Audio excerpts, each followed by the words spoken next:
Hello everyone, मेरा नाम है निधि। आपका बहुत बहुत स्वागत है आपके अपने YouTube channel CUET civil step में। आज हम बिजनेस स्टडीज़ का नया चैप्टर स्टार्ट करने वाले हैं जिसका नाम है डायरेक्टिंग। ठीक है, डायरेक्टिंग चैप्टर जो है वो बहुत ही बड़ा चैप्टर है आपका पार्ट ए का।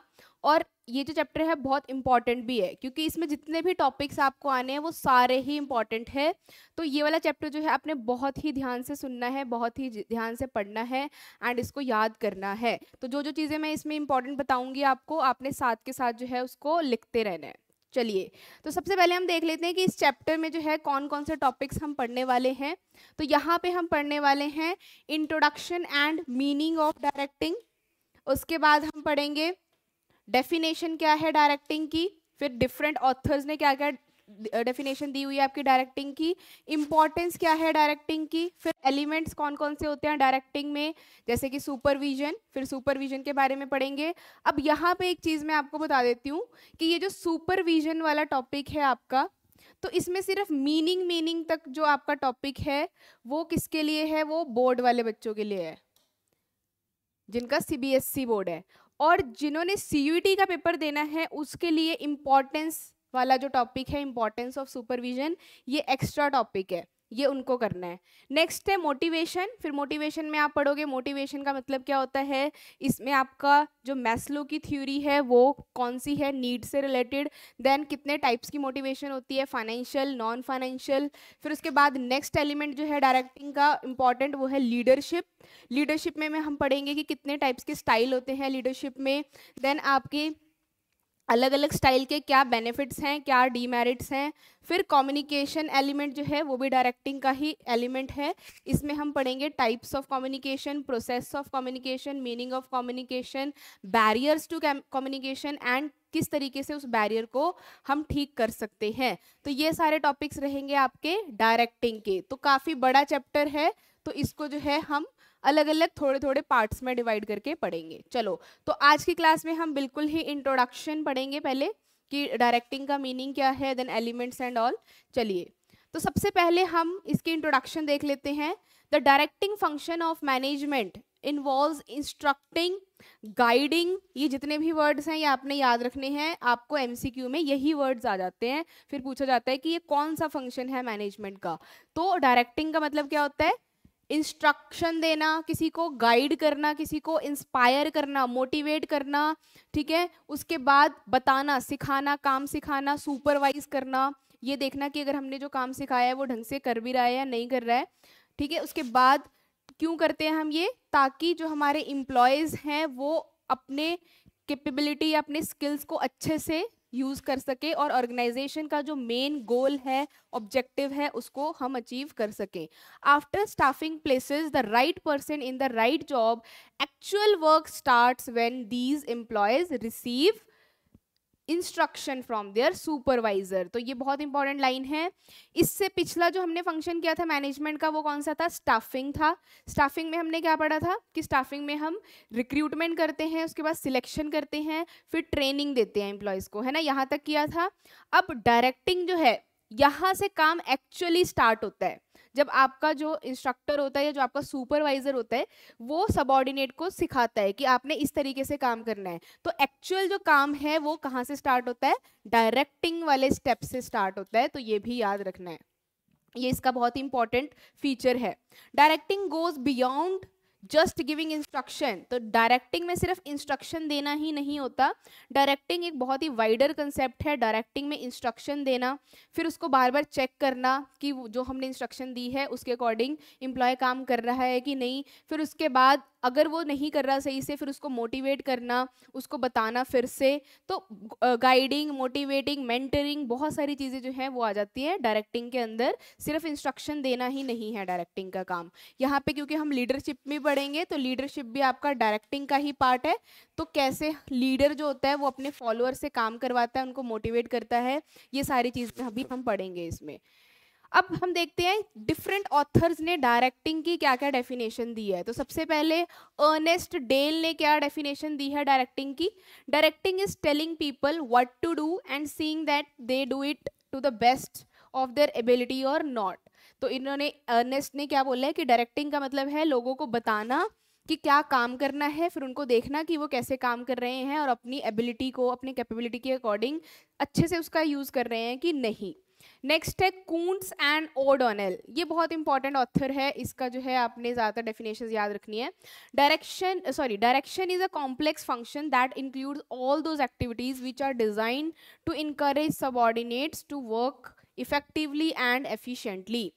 तो यहाँ पे देखो, किसी को गाइड करना, किसी को काम सिखाना और किसी को मोटिवेट करना, ये इजी काम नहीं होता। आप खुद फिर भी काम कर लोगे, आप अपने आप को मोटिवेट कर सकते हो, पर किसी और को मोटिवेट करना बहुत ही बड़ी बात होती है, किसी और से कोई काम करवाना बहुत ही मुश्किल काम होता है। तो it is a complex function. Next है विलियम न्यूजमैन ने क्या बोला था? विलियम्स न्यूमैन ने बोला है, directing deals with the steps a manager takes to get subordinate and others to carry out plans. तो विलियम ने बोला है कि डायरेक्टिंग का मतलब होता है कि जब एक मैनेजर, मतलब जो सुपरवाइजर होता है, हायर पोजीशन पे होता है, वो अपने सबऑर्डिनेट से, जो उनके अंडर काम कर रहे हैं, उनसे काम करवाता है, और जो भी प्लानिंग की गई है, जो आपका फर्स्ट स्टेप होता है मैनेजमेंट में, प्लानिंग के अकॉर्डिंग जब वो काम करवाता है अपने सबऑर्डिनेट्स से, तो उसको हम बोलते हैं डायरेक्टिंग। तो ये आपकी 3 इंपॉर्टेंट डेफिनेशंस है डायरेक्टिंग की, जो कि आप लिख सकते हो एग्जाम में। देखो, जब आपको डायरेक्टिंग का मतलब पूछा गया, what is the meaning of directing, तो आप इंट्रोडक्शन दो, उसके बाद उसका मीनिंग दो, फिर आप 2 या 3 ऑथर्स के अगर डेफिनेशन लिख के आ जाते हो एग्जाम में, जिनका सब्जेक्टिव एग्जाम होता है बोर्ड वाले बच्चे, तो उनको, आपको बहुत अच्छे मार्क्स मिलेंगे अगर आप साथ में ऑथर का नाम भी लिख दोगे तो। नेक्स्ट है फीचर्स या फिर कैरेक्टरिस्टिक्स या फिर नेचर कैसा होता है डायरेक्शन फंक्शन का या डायरेक्टिंग फंक्शन का। तो यहाँ पे देखो, सबसे पहले अभी हमने बात करी कि एक्चुअल काम जो है वो कहाँ से स्टार्ट होता है? डायरेक्टिंग से। तो इसका पहला फीचर यही है कि डायरेक्टिंग इनिशिएट्स एक्शन। तो यहीं से जो एक्चुअल वर्क है, एक्चुअल काम है, वो यहीं से स्टार्ट होता है। तो डायरेक्टिंग इज अ की managerial function that sets actions into motion while planning, organizing, staffing and controlling lay down the groundwork. It is directing that initiate actual work. देखो, प्लानिंग में हमने क्या किया था? प्लानिंग में सिर्फ हमने प्लान्स बनाए थे, ऑब्जेक्टिव सेट किए थे, वहाँ पे अभी काम नहीं हमने बताया किसी को कि कैसे करना है। ऑर्गेनाइजिंग में क्या किया था? ऑर्गेनाइजिंग में भी हमने डिपार्टमेंट्स बनाए थे अलग अलग स्ट्रक्चर के बेसिस पे। स्टाफिंग में हमने क्या किया था? रिक्रूटमेंट करी थी। तो अभी तक काम तो हमने कब स्टार्ट होगा उसकी बात ही नहीं करी किसी भी फंक्शन में। तो हम यहाँ पे कहाँ पे बात करते हैं काम की? डायरेक्टिंग में बात करते हैं, क्योंकि जब तक आपको कोई बताएगा ही नहीं, जैसे देखो कोई मूवी बनती है तो वहाँ पे भी डायरेक्टर होता है एक, वो एक्शन जब बोलता है तभी जो है आपके जितने भी को स्टार्स हैं, ठीक है, एक्टर एक्ट्रेसेस, वो अपना एक्शन करते हैं। तो डायरेक्टर जो है वो बहुत इंपॉर्टेंट है, जो इंस्ट्रक्टर है वो बहुत ही इंपॉर्टेंट होता है किसी भी रोल में। नेक्स्ट है कॉन्टिन्यूइंग फंक्शन। तो डायरेक्टिंग का मतलब ये नहीं है कि हमने एक बार आपको सिखा दिया, एक बार बता दिया कि इस चीज़ को ऐसे करना है, बस अब कर लो खुद। नहीं, डायरेक्टिंग एक कॉन्टिन्यूस फंक्शन है, क्योंकि आपका जो एम्प्लॉय है, आप उसको एक बार सिखाओगे तो वो एक बार में नहीं सीखेगा, फिर वो दूसरी बार फिर से पूछेगा, तो आपको बार बार बताना पड़ेगा, हर स्टेप में उसको बताना पड़ेगा। इसलिए ये कॉन्टिन्यूस फंक्शन है, ना कि वन टाइम फंक्शन है। नेक्स्ट है directing takes place at every level. अब ये भी इंपॉर्टेंट आपका फीचर है, क्योंकि यहाँ पे कैसे आ जाता है क्वेश्चन एमसीक्यू में कि डायरेक्टिंग सिर्फ टॉप लेवल में होता है, या डायरेक्टिंग सिर्फ मिडिल लेवल में होता है, या डायरेक्टिंग लोअर लेवल पे भी होता है। तो आपका डायरेक्टिंग जो है वो तीनों ही लेवल पे होता है। कैसे होता है? जो टॉप लेवल वाले मैनेजर्स होते हैं वो किसको सिखाते हैं? मिडिल लेवल वाले मैनेजर्स को सिखाते हैं कि कैसे चीज़ें करनी है। जो मिडिल वाला होता है वो आपका सुपरवाइजर्स, मतलब सुपरवाइजरी लेवल, जो लोअर लेवल पे लोग काम कर रहे हैं उनको सिखाते हैं। फिर जो सुपरवाइजरी लेवल के मैनेजर्स हैं वो अपने अंडर जो काम कर रहे हैं सबऑर्डिनेट्स, उनको काम सिखाते हैं। तो मतलब जो हायर पोजीशन पे है वो अपने से लोअर पोजीशन को काम सिखा रहा है। तो हर लेवल पे जो है वो डायरेक्टिंग होती है। इसको पढ़ते हैं। Directing is pervasive. तो जो चीज़ हर लेवल पे हो रही है या हर जगह पे हो रही है उसको हम बोल देते हैं वर्ड परवेसिव। तो directing is pervasive meaning it is perform by managers at all levels. Every manager whether at top, middle, lower level must supervise, guide, innovate and communicate with their subordinates to get things done. तो सारे ही एक दूसरे को सिखा रहे हैं कहीं ना कहीं। नेक्स्ट है whenever there is a superior subordinate relationship, directing take place. तो यहाँ से भी क्वेश्चन बन सकता है कि डायरेक्टिंग में किस तरीके का रिलेशन होता है, सुपीरियर और सबऑर्डिनेट का रिलेशन होता है। तो यहाँ पे जनरली सुपीरियर ही सिखाता है सबऑर्डिनेट को, सबऑर्डिनेट नहीं सिखाएगा सुपीरियर को, क्योंकि वो लोअर लेवल पे काम कर रहा है, उसको ज़्यादा एक्सपीरियंस नहीं है।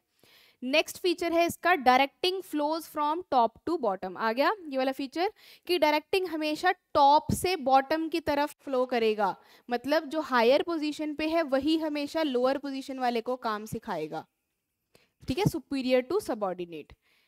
Thus directing start at the top level and flows down through the organization. Next है इंपॉर्टेंस ऑफ डायरेक्टिंग फंक्शन। तो हमने फीचर्स पढ़े, ये फीचर्स के आपने एज इट इज नेम्स याद रखने हैं फीचर्स के, और इसको एक्सप्लेन भी करना है। तो देखो एक्सप्लेन आप अपने वर्ड्स में भी कर सकते हो, अपना एग्जाम्पल भी दे सकते हो, ज़रूरी नहीं है कि जो यहाँ पे मैंने लिखा है सेम टू सेम ही लिख के आना है आपने। ये सिर्फ एक आपको आइडिया यहाँ पे दे रही हूँ मैं कि किस तरीके से लिखना है। देखो पॉइंट्स लिखे, फिर उसके सब पॉइंट्स बना दिए छोटे छोटे, इस तरीके से लिखना है आपने, सब्जेक्टिव पेपर है जिनका। नेक्स्ट है इंपॉर्टेंस ऑफ डायरेक्टिंग फंक्शन। अब क्या क्या इंपॉर्टेंस है जब कोई भी किसी को गाइड कर रहा है, या गाइड करना, किसी को काम सिखाना, मोटिवेट करना, ये चीज़ें क्यों ज़रूरी है किसी भी ऑर्गेनाइजेशन में, ये पढ़ते हैं हम। सबसे पहला है टू इनिशिएट एक्शन। तो अगर आपको काम स्टार्ट करवाना है तो आपको सिखाना तो पड़ेगा ही अपने एम्प्लॉयज़ को, तो ये सेम ही आपका जो फर्स्ट फीचर में था। तो यहाँ पे एग्जाम्पल देखो, for example a project manager instruct the team on how to approach new project, ensuring everyone is on the same page and working towards the same objective. तो एक प्रोजेक्ट मैनेजर है, कोई प्रोजेक्ट मिला हुआ है किसी भी टीम को, तो जो उसका प्रोजेक्ट मैनेजर है वो सबको बता रहा है कि जो हमारा ये न्यू प्रोजेक्ट है ये ऐसे ऐसे है, इसको इस तरीके से करना है। तभी वहीं से स्टार्ट होगा ना, जब वो सबको बताएगा उसके बाद ही काम स्टार्ट होगा, तभी वो स्टार्ट करेंगे काम। जब उनको पता ही नहीं है कि हमें करना क्या है, कैसे करना है, तो वो कैसे करेंगे काम स्टार्ट। तो काम अगर स्टार्ट करना है, एक्शन स्टार्ट करना है, तो जब तक कोई सुपरवाइजर या डायरेक्टर एक्शन नहीं बोलता तब तक मूवी के जो डायलॉग्स है वो नहीं बोले जाएंगे। इस तरीके से याद रख लो, ठीक है। चलो नेक्स्ट है टू इंटीग्रेट एम्प्लॉयज एफर्ट्स। अब एक जो लीडर होता है, एक जो सुपरवाइजर होता है, जो एक हायर पोजीशन पे होता है, ये उसकी जिम्मेदारी होती है कि हमारे कंपनी में या हमारे ऑर्गेनाइजेशन में जितने भी लोग काम कर रहे हैं, सब के अंदर अंदर जो टैलेंट है उसको पहचाने और सबके टैलेंट को इकट्ठा करके उसको यूज़ करके अपनी ऑर्गेनाइजेशन को ग्रो करे। मेन यही काम होता है एक लीडर का। तो यहाँ पे देखो directing ensures that individuals work towards organizational goal and a good leader. कौन होता है good leader? Who is also an effective manager. जब तक आपके अंदर वो पोटेंशियल नहीं होगा, जब तक आपके अंदर लीडरशिप क्वालिटी नहीं होगी, आपकी बात ही नहीं कोई मानेगा, तो आपके अंदर भी लीडरशिप क्वालिटी होनी चाहिए कि अगर आप किसी को कुछ समझा रहे हो, एनकरेज कर रहे हो, तो वो आपसे मोटिवेट हो जाए, एनकरेज हो जाए। तो आपकी भी पर्सनैलिटी कैसी होनी चाहिए? स्ट्रांग होनी चाहिए बहुत ज़्यादा सुपरवाइजर की। नेक्स्ट है एग्जाम्पल देखो यहाँ पे, a team leader is in sale department motivates individual sales person and integrates their efforts to meet the overall sales targets of the company. तो एक टीम लीडर है, जैसे कि आपके जो बड़ी ऑर्गेनाइजेशंस होती है, लार्ज ऑर्गेनाइजेशंस होती हैं, तो वहाँ पे क्या होता है, वहाँ पे डिफरेंट डिफरेंट टाइप्स की टीम बनाई जाती है। जैसे कि 8-10 लोगों की एक टीम बना दी, टीम ए, टीम बी, या नेम रख देंगे। तो वहाँ पे हर टीम का एक लीडर बनाया जाता है, मैनेजर कह लो या लीडर कह लो। तो एक टीम लीडर बनाया जाता है जो अपनी टीम को जो है वो गाइड करता है, टीम को जो है वो बताता है कि हमारा प्रोजेक्ट क्या है, हमने किस पे काम करना है। तो जो टीम लीडर है सेल्स डिपार्टमेंट का, वो अपने सेल्स पर्सन को जो उसके अंडर काम कर रहे हैं उनको बताएगा काम कैसे करना है, मोटिवेट करेगा और इकट्ठा लेकर चलेगा सबको। नेक्स्ट है मीन्स ऑफ मोटिवेशन। तो डायरेक्टिंग जो है इसमें मोटिवेशन जो वर्ड है ये भी बहुत इंपॉर्टेंट है। देखो कभी कभी क्या होता है, जब आपके एम्प्लॉयज़ को आप कोई काम नया सिखा रहे होते हो तो उन्हें जो थोड़ी मुश्किल आती है स्टार्टिंग में कि हमसे ये नहीं हो पा रहा है, तो फिर ये किसका काम होता है? ये सुपरवाइजर का काम होता है, ये लीडर का काम होता है कि अगर आपका एम्प्लॉय डीमोटिवेट हो रहा है, उसका जो है मोराल डाउन हो रहा है, उसको लग रहा है कि मैं ये नहीं कर पाऊंगा, तो उसको और अच्छे से सिखाए, उसको प्यार से बात करे, उससे जो है मोटिवेट करे कि तुम कर सकते हो, थोड़ा टाइम लगेगा बट तुमसे हो जाएगा। तो यहाँ पे देखो directing is not limited to giving orders. Directing का मतलब ये नहीं है कि आप एक बॉस हो और आप एक हिटलर की तरह जो है वो सिर्फ ऑर्डर ही देते जाओ कि ये काम करना है, ये ऐसे करना है। नहीं, आपको जो है थोड़ा सा कामनेस के साथ थोड़ा सा जो है प्यार से जो है आपका कम्युनिकेशन स्किल्स बहुत अच्छी होनी चाहिए, ठीक है। मोटिवेट, अगर आपको देखो, आपने जो है बहुत सारे मोटिवेशनल वीडियोस देखी होंगी, काफ़ी जो फेमस पर्सन है उनकी आप देखते होगे, टेड टॉक्स वगैरह देखते होगे, तो वहाँ पे आपने देखा है जो मोटिवेट करने वाले पर्सन होते हैं उसका एक अलग ही कैरिज्मा होता है, अलग ही उनकी पर्सनालिटी होती है, और उनकी कम्युनिकेशन स्किल्स या पब्लिक स्पीकिंग स्किल्स इतनी अच्छी होती है कि उन्हें पता होता है कौन सी लाइन पे पिच हाई करनी है, कौन सी लाइन पे पिच लो करनी है, किससे किस तरीके से बात करनी है। तो आप तभी मोटिवेट हो रहे हो ना उनसे, बाकी और भी तो लोग हैं, सारे ही लोग हैं, आप सबसे मोटिवेट हो जाते हो नहीं, उन्हीं से होते हो जिनकी पर्सनालिटी स्ट्रांग है और वो खुद स्ट्रांग है। तो यहाँ पे मोटिवेशन जो है बहुत इंपॉर्टेंट फैक्टर है डायरेक्टिंग में, तो इसको हम पढ़ेंगे अभी आगे। नेक्स्ट है टू फैसिलिटेट चेंज। अब अगर कोई भी नई टेक्नोलॉजी आ जाती है या कोई काम में चेंजेस हमें करने को पड़ रहे हैं या हमने बिजनेस एक्सपैंड करना है तो कुछ चेंजेस करने पड़ेंगे, उसके जैसे स्ट्रक्चर चेंज करना पड़ेगा हमें ऑर्गेनाइजेशन का। पहले फंक्शनल स्ट्रक्चर था, अब डिविजनल करना पड़ रहा है क्योंकि हमने जो है 3-4 प्रोडक्ट्स को और लॉन्च कर दिया है, अलग अलग प्रोडक्ट लाइन होगी अब हमारी। तो ये जो चेंजेस होते हैं ये कैसे हो पाएंगे पॉसिबल, जब आप अपने एम्प्लॉयज़ को बताओगे कि ये चेंजेस अब हम करने जा रहे हैं, अब आपको इस तरीके से नहीं, अब आपको इस तरीके से काम करना है। तो ये कौन कर रहा है, लीडर ही करेगा या एक सुपरवाइजर ही बताएगा, तभी चेंजेस पॉसिबल हो पाएंगे। अगर कोई सिखाएगा ही नहीं कि ये चेंजेस होने वाले हैं और इस तरीके से होने वाले हैं, तो फिर वो चेंजेस पॉसिबल ही नहीं हो पाएंगे। फिर तो सारे जो है वो कहेंगे हमसे नहीं हो पाएगा, हम तो पिछले जो तरीके से काम करते थे हम उसी तरीके से कर पाएंगे। तो यहाँ पे डायरेक्टर या आपका मोटिवेटर या लीडरशिप इसी का ही जो है सारा रोल होता है एक कंपनी को आगे बढ़ाने में। नेक्स्ट है it brings stability and balance in the organization. Directing enhance cooperation and commitment among the people and help to achieve balance among various groups activities and departments. अब हमने पढ़ा था ऑर्गेनाइजिंग में कि आपके बहुत सारे डिपार्टमेंट्स बनाए जाते हैं, जैसे कि मार्केटिंग डिपार्टमेंट है, परचेज डिपार्टमेंट है, सेल्स डिपार्टमेंट है, देन आपके और भी डिपार्टमेंट्स बने हैं, फाइनेंस डिपार्टमेंट बना हुआ है। तो हर डिपार्टमेंट में बहुत सारे लोग काम कर रहे हैं, तो ये सारे डिपार्टमेंट आपस में कोऑर्डिनेट करें और कोई लड़ाई झगड़ा ना हो इनके बीच में। तो ये भी किसका काम है, एक लीडर का काम होता है जो कि डायरेक्टिंग के ही अंदर आता है। चलिए अब इम्पोर्टेंस को थोड़ा सा फ्लो चार्ट में हम पढ़ लेते हैं।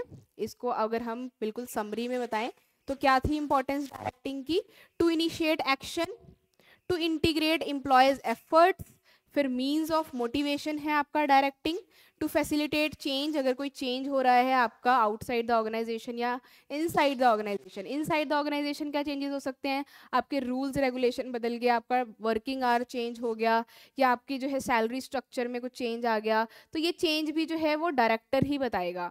नेक्स्ट है it brings stability and balance in the organization. तो ये सारे इंपॉर्टेंट पॉइंट जो है वो आपने याद रखने हैं किसके, इंपॉर्टेंस ऑफ डायरेक्टिंग के। अब हम करेंगे एलिमेंट्स ऑफ डायरेक्टिंग, जो कि सबसे इंपॉर्टेंट टॉपिक है इस चैप्टर का, और ये सबसे डिटेल में ही आपसे आएगा इसमें से। तो यहाँ पे जो है आपके 4 एलिमेंट्स होते हैं डायरेक्टिंग के, supervision, leadership, motivation and communication. तो ये 4 एलिमेंट्स होते हैं किसके अंदर, डायरेक्टिंग के अंदर। तो ये सुपरविजन जो है वो आपका इतना बड़ा कंसेप्ट नहीं है, लीडरशिप जो है वो बहुत बड़ा कंसेप्ट है, ये जो हम डिटेल में पढ़ेंगे, मोटिवेशन को भी डिटेल में पढ़ेंगे, कम्युनिकेशन को भी डिटेल में पढ़ेंगे। सुपरविजन का सिर्फ मीनिंग पढ़ सकते हो कौन, जो भी बोर्ड वाले बच्चे जिनका भी सब्जेक्टिव एग्जाम होगा, इनको इस सुपरविजन का जो है इतना ही आता है, इनको इंपॉर्टेंस वगैरह नहीं आती सुपरविजन की। बाकी ये जो लीडरशिप, मोटिवेशन एंड कम्युनिकेशन है ये सभी बच्चे पढ़ेंगे।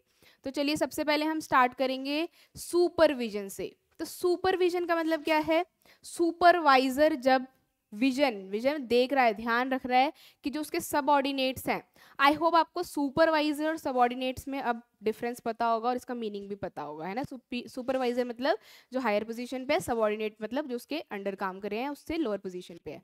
तो सुपरविजन का मतलब क्या है कि जब एक सुपीरियर क्या करता है, जब एक सुपीरियर सबऑर्डिनेट पे ध्यान रखता है कि वो अच्छे से काम कर रहे हैं कि नहीं, जो भी हमने इनको ट्रेनिंग वगैरह दी है, जो हमने इनको काम सिखाया है उसके अकॉर्डिंग काम कर रहे हैं कि नहीं, उसको देखना, उसको बोलते हैं सुपरविजन। तो सुपरविजन का मीनिंग देखो, supervision involves monitoring and observing employees as they perform their task in the organisation. According to Whiteless, supervision refers to the direct and immediate the direct and immediate guidance and control of subordinates in the performance of their task. तो ये supervisor क्या करते हैं, ये subordinates पे ध्यान रखते हैं। जैसे आपने मूवीज़ वगैरह में भी देखा होगा कि जैसे जो आपकी बड़ी बड़ी फैक्ट्रीज होती है वहाँ पे लेबर काम कर रही है अलग अलग मशीन पे, तो एक सुपरवाइजर आता है, एक फोरमैन आता है जिसको फोरमैन कहते हैं, वो आता है और चेक करता है कि हाँ जी काम जो है सही से चल रहा है, सभी अच्छे से काम कर रहे हैं नहीं, वो एक तरीके से देखता है, चेक करता है, इंस्पेक्शन की तरह करता है, तो उसी को बोलते हैं सुपरविजन। अब ये क्यों जरूरी है, क्यों इंपॉर्टेंट है supervision? It provides guidance and leadership. ये इसलिए ज़रूरी है क्योंकि जब आपका सुपरवाइज़र टाइम टू टाइम आएगा और अपने सबऑर्डिनेट्स का काम देखेगा, तो जो सबऑर्डिनेट्स है अगर उनको कोई दिक्कत आ रही है काम में तो वो उनसे शेयर कर सकते हैं और पूछ सकते हैं, तो ये इंपॉर्टेंस है। नेक्स्ट है इट मोटिवेट्स एम्प्लॉयज़। जब आप कोई काम कर रहे हो और आपके काम को देखा भी जा रहा है, चेक भी किया जा रहा है टाइम टू टाइम, तो आप भी जो है थोड़ा सा अच्छा फील करते हो कि हमारा काम जो है उसको देखा जा रहा है और उसको रिकग्नाइज किया जा रहा है। ये नहीं है कि हमें काम दे दिया है और आप जैसे मर्जी कर रहे हो काम और उसको कोई पूछ ही नहीं रहा, तो ऐसा नहीं है। तो ये मोटिवेट करता है एम्प्लॉयज़ को जब सुपरविजन होती है, क्योंकि उससे आपको फीडबैक मिल जाता है अपने काम के बारे में। आपका सुपरवाइजर आता है, वो आपको बताता है कि आपका जो है यहाँ पे आप लैक कर रहे हो, यहाँ पे आपको थोड़ा सा सुधारने की ज़रूरत है, फिर आप अपनी गलतियों को वहाँ पे सुधार लेते हो, तो आपको खुद भी पता लग जाता है ना। खुद को तो खुद की गलतियाँ नहीं पता लगती, जब कोई और बताता है तभी पता लगती है। चलो नेक्स्ट है प्रिजर्व रिकॉर्ड्स। तो जो सुपरवाइजर होता है वो क्या करता है, जब सुपरवाइजर चेकिंग करने आता है सबऑर्डिनेट्स के काम को, तो वो एक तरीके से अपना सारी चीज़ें नोट डाउन करता है, ऑब्जर्व करता है हर चीज़। तो हम आप जो है ह्यूमन रिसोर्स मैनेजमेंट अगर जब पढ़ोगे कभी, तो वहाँ पे देखोगे कि वहाँ पे एक परफॉर्मेंस अप्रेजल किया जाता है, जो आपके एम्प्लॉयज़ हैं वो कैसा काम कर रहे हैं उसका रिकॉर्ड रखा जाता है। तो ये कौन हेल्प करता है इस चीज़ में, सुपरवाइजर्स भी हेल्प करते हैं। तो देखो ये क्या करते हैं, they maintain important records related to employee performance. Attendance check करते हैं, कौन ज़्यादा एब्सेंट हो रहा है, क्यों एब्सेंट हो रहा है, ठीक है। अदर वर्क रिलेटेड एक्टिविटीज़ और बाकी जो चीज़ें हैं कि टाइम पे आ रहे हैं या नहीं, लेट तो नहीं आ रहे हैं या लेट आके जल्दी तो नहीं चले जा रहे हैं, तो ये सारी चीज़ें, क्या प्रोग्रेस रिपोर्ट क्या है सबकी, तो एक रिकॉर्ड जो है वो मेंटेन हो जाता है सुपरविजन से। नेक्स्ट है कंट्रोल आउटपुट। अब यहाँ पे देखो सबसे जो क्लोजली रिलेटेड होता है, जो सबसे पास में काम के है, वो सुपरवाइजर ही होता है। जो आपके सबसे लोअर लेवल पे काम करते हैं ना, जो लेबर क्लास है, जो वर्कर्स हैं, एक्चुअल में जो वर्क कर रहे हैं, उनको जो सुपरवाइजर है वही देख पा रहा है, तो सबसे क्लोज उनके वही है, तो वो सबसे अच्छे से देख पाता है कि जो हमारी प्रोडक्टिविटी है, जैसे आप कोई चीज़ बना रहे हो, मैन्युफैक्चर कर रहे हो, तो वो बता पाता है कि इसकी क्वालिटी कैसी बन रही है, आप जाके वो चीज़ें भी चेक करते हो। नेक्स्ट है it act as a liaison between management and workers. Liaison का मतलब है एक तरीके से आप मिडल मैन या एजेंट की तरह काम कर रहे हो। तो आपका जो सुपरवाइजर होता है वो किसके बीच में काम कर रहा है, एक तरीके से जो आपके मैनेजर्स हैं जो हायर पोस्ट पे हैं, और जो आपके वर्कर्स हैं जो काम कर रहे हैं एक्चुअल फील्ड में, उनके बीच में ये सुपरवाइजर होता है जो लिंक क्रिएट कर रहा है। मतलब ये इनका काम देखकर कैसा प्रोग्रेस है, कैसी इनकी रिपोर्ट है, सारी चीज़ें, और किनको बताते हैं, मैनेजर्स को बताते हैं कि सब कुछ जो है सही चल रहा है, सभी लोग जो अच्छे से काम कर रहे हैं, ये सारी चीज़ें। नेक्स्ट है it helps in grievance handling. अब जब आपका सुपरवाइजर वर्कर्स के पास डेली जाएगा या वीकली रिपोर्ट्स वगैरह लेने जाएगा, तो वर्कर्स को भी तो कुछ ना कुछ दिक्कत होती होगी, वर्कर्स को भी कुछ ना कुछ परेशानी होती होगी, जैसे कि उनका जो वर्किंग एनवायरनमेंट है वही अच्छा नहीं है, या प्रॉपर उनको वाटर सप्लाई की फैसिलिटी नहीं मिल रही है, सैनिटेशन की प्रॉब्लम आ रही है, कोई हाइजीन की दिक्कत आ रही है, या फिर आपका जो है प्रॉपर लाइटिंग नहीं है फैक्ट्री में, या फिर पंखे फैन वगैरह की कोई प्रॉब्लम है, तो कुछ कोई भी प्रॉब्लम हो सकती है वर्कर्स की। तो ये किससे बताएंगे, ये जाके सीधा सीईओ से तो नहीं बात करेंगे, ये किससे बात करेंगे, जो इनके बिल्कुल पास है, कौन है, सुपरवाइजर। तो ये अपनी दिक्कतें परेशानियां किसको बताएंगे, सुपरवाइजर को बताएंगे। फिर ये सुपरवाइजर किससे बात करेगा, आपके आगे मिडिल मैनेजर से बात करेगा, फिर मिडल वाले टॉप से जाके बात करेंगे, फिर इनकी जो है प्रॉब्लम्स को सॉल्व किया जाता है। नेक्स्ट है it provide on the job training. तो हमने टाइप्स ऑफ ट्रेनिंग पढ़ी थी, on the job end of the job. तो जो ऑन द जॉब ट्रेनिंग पढ़ी थी वो कौन करता है, कौन करवाता है, सुपरवाइजर करवाता है ऑन द जॉब ट्रेनिंग, क्योंकि यही डायरेक्टली गाइड कर रहा है वर्कर्स को। तो ये आप कह सकते हो बिल्कुल फील्ड वर्क में जो है ये पार्टिसिपेट कर रहा है सुपरवाइजर, बिल्कुल फील्ड वर्क में जाके जो है सारी चीज़ें ये चेक करता है। तो तो देख रहे हो आप कितनी इंपॉर्टेंस है सुपरविजन की। तो सुपरविजन की तो हर जगह इंपॉर्टेंस है। देखो अगर आप भी पढ़ाई नहीं करोगे तो आपके पेरेंट्स भी आप पे नज़र रखते हैं ना कि आप कहाँ जा रहे हो, पढ़ाई कर भी रहे हो कि नहीं कर रहे हो। तो सुपरविजन तो हर जगह ज़रूरी है। आप क्लासरूम में जाते हो, स्कूल में जाते हो, कॉलेजेस में जाते हो, वहाँ पे भी टीचर्स आप पे ध्यान रखते हैं कि आपका कैसी प्रोग्रेस चल रही है, आपके टेस्ट में कितने मार्क्स आ रहे हैं, आपकी क्या मतलब आप जो क्लास में पढ़ाया जा रहा है उसे वो रिवाइज करते भी हो कि नहीं। तो ये भी सुपरविजन ही है। तो ऐसे ही आपकी कंपनीज में भी सुपरविजन किया जाता है। तो ये है इंपॉर्टेंस ऑफ सुपरविजन। अब हम करेंगे मीनिंग ऑफ मोटिवेशन। अब नेक्स्ट एलिमेंट जो है वो है मोटिवेशन। अब मोटिवेशन जो है वो आपका, इसका मतलब क्या है? मोटिवेशन का मतलब है किसी भी इंसान को या किसी भी पर्सन को एनकरेज करना या फिर परसुएड करना किसी भी काम को करवाने के लिए। तो यहाँ पे देखो, it means to act in a desire manner to achieve certain organisational goals. According to William Scott ने मोटिवेशन को क्या बताया है? Motivation means a process of stimulating people to action to accomplish desire goal. तो देखो आपने भी खुद भी ये एक्सपीरियंस किया होगा कि आपके कई फ्रेंड्स होते हैं, वो आपको इतना मोटिवेट कर देते हैं कहीं पे घूमने जाने के लिए या मूवी देखने जाने के लिए कि चलो चलते हैं, ये बहुत अच्छी मूवी है, इससे ये होगा वो होगा, यहाँ पे चलते हैं, ये बहुत अच्छी जगह है। तो कोई तो है वो जल्दी मोटिवेट हो जाता है, कोई जो है वो जल्दी से मोटिवेट नहीं होता। फिर अगर हम पढ़ाई की बात करें तो इसमें भी आपके दो टाइप्स की मोटिवेशन होती है, एक तो इंटरनल और एक एक्सटर्नल। एक मोटिवेशन होती है जो आपके अंदर से ही आती है कि मुझे पढ़ना है, मुझे ये चीज़ करनी है, मुझे ये अचीव करना है, मेरा ये गोल है, उसके लिए आप डेली जो है पढ़ाई करोगे। एक होती है एक्सटर्नल मोटिवेशन, मतलब आप इंटरनली डीमोटिवेट हो चुके हो, आपका बिल्कुल भी पढ़ाई में मन नहीं लग रहा है, फिर कोई एक्सटर्नल पर्सन आता है या आप किसी की ऐसी वीडियो देख लेते हो मोटिवेशनल, जो कि आपको फिर से मोटिवेट कर देती है वो काम करने के लिए। तो मोटिवेशन जो है वो दो तरीके से हो सकती है, इंटरनली भी एक्सटर्नली। इंपॉर्टेंट कौन सी होती है? इंटरनल मोटिवेशन इंपॉर्टेंट होती है, क्योंकि एक्सटर्नल मोटिवेशन जो होती है वो टेम्परेरी होती है। अब आपने आज किसी की वीडियो देख ली है ना, आज आपने सपोज करो किसी भी पर्सन की वीडियो देख ली जो मोटिवेटर है बहुत अच्छा, और फिर आपने वो वीडियो देखने के बाद फिर से वही चीज़ें करने लगते हो, होता है ना ऐसे। आप इतनी सारी टेड टॉक्स देख के आ गए, उसके बाद फिर से वही सारी काम कर रहे हो, फिर से आप सो जा रहे हो, पढ़ाई नहीं कर रहे हो। तो यहाँ पे इंटरनल मोटिवेशन बहुत इंपॉर्टेंट होनी चाहिए, पर्सन के अंदर से ही जो है एक आना चाहिए कि मुझे जो है ये चीज़ करनी है। बट यहाँ पे जो कुछ लोग होते हैं जो लेजी होते हैं, आलसी होते हैं, उनके लिए एक्सटर्नल मोटिवेशन ही काम आती है। ठीक है, तो ये है मीनिंग ऑफ मोटिवेशन। अब प्रोसेस देख लेते हैं मोटिवेशन का, होता कैसे है मोटिवेशन। एक हमारी कोई अनसेटिस्फाइड नीड होती है, सबसे पहले हमारी कोई ऐसी ज़रूरत होती है जो हमारी पूरी नहीं हुई है, जैसे कि आपको कहीं पे घूमने जाना है, आपने ट्रैवल करना है कहीं पे, आपकी नीड क्या है? ट्रैवल करना। तो आपके पास पहले कोई अनसेटिस्फाइड नीड आई, फिर ये ट्रैवल करने की, मुझे गोवा जाना है, ठीक है, गोवा का ले लेते हैं एग्जाम्पल, गोवा जाना है मुझे, ये आपके अंदर नीड है, ये मेरी डिज़ायर है। अब इस डिज़ायर को पूरा करने के लिए आप क्या करोगे? आपके अंदर एक टेंशन होगा क्रिएट, और एक अलग से वो होगा कि मेरे को जाना है, कैसे भी करके जाना है। फिर आप इस गोवा को जाने के लिए क्या करोगे? आप रास्ते ढूंढोगे, ऑल्टरनेटिव्स ढूंढोगे कि किस तरीके से जो है मैं यहाँ पे जा सकता हूँ। तो दिस ड्राइव जनरेट सर्च। फिर आप क्या करोगे? सर्च करोगे कि मैं क्या क्या बहाने मारूं, मैं अपनी मम्मी को कि पापा को क्या बोलूं मैं, है ना। फिर है when the need is satisfied the individual is relieved of tension. फिर सपोज करो आपने बहुत ज़्यादा अपने पेरेंट्स को मना लिया कि मेरे फ्रेंड्स भी जा रहे हैं, हम जो है जल्दी आ जाएंगे, हम यहाँ पे रुकेंगे, सेफ जगह पे रुकेंगे, तो आपके पेरेंट्स भी मान गए, तो आपकी नीड क्या हो गई? पूरी हो गई। आपके पेरेंट्स रेडी हो गए, ठीक है आप चले जाओ गोवा घूमने, आप घूम के भी आ गए। तो अब ये मोटिवेशन खत्म, अब गोवा जाने की मोटिवेशन खत्म, क्योंकि आप चले गए। तो आपकी जब डिज़ायर पूरी हो गई तो वो मोटिवेशन वहीं पे ख़त्म हो जाती है। फिर अब क्या होगा? अब गोवा नहीं, अब कहाँ जाएंगे हम? अब हम बाहर जाएंगे, हम स्विट्ज़रलैंड जाएंगे या किसी और जगह पे जाएंगे, बाली जाएंगे।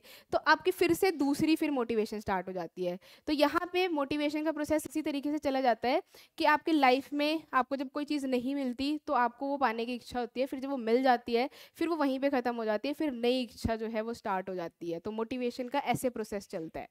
ठीक है, ये रियलिटी अगर हम बात करें तो ये इस तरीके से होता है। तो ये हो गया प्रोसेस। पहले नीड, अनसेटिस्फाइड नीड होगी, फिर उसके लिए आप क्या करोगे? सर्च करोगे कैसे वो पूरी करनी है, फिर जब वो पूरी हो जाएगी फिर दूसरी नीड हो जाएगी आपकी स्टार्ट। अब हम इसके कैरेक्टरिस्टिक्स कर लेते हैं सिर्फ आज। ठीक है। तो फीचर्स, कैरेक्टरिस्टिक्स या नेचर ऑफ मोटिवेशन।